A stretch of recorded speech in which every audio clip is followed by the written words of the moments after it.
কাবা ঘরের একজন কালো ইমাম আছে, নাম ইমাম আল কালবানি। দেখছেন এই ইমামরা আপনারা? উনি লন্ডনে একটা ইন্টারভিউতে বলেছেন, আমার মায়ের বদদোয়া আমাকে কাবা ঘরের ইমাম বানিয়েছে।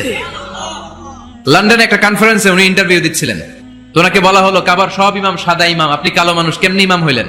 উনি বললেন, আমার মায়ের বদদোয়া আজকে আমাকে কাবা ঘরের ইমাম বানিয়েছে। উনি বললেন, আমি ছোট্টবেলা অনেক বদের হাড্ডি ছিলাম, আমার মতো দুষ্ট আমার এলাকায় কোনো ছেলে ছিল না। মানুষের গালাগালি, মারামারি, দুষ্টামি, ভাঙচুর, চেঁচামেচি, চিৎকার, বিশৃঙ্খলা আমার মতো কেউ বেশি করতে পারতো না।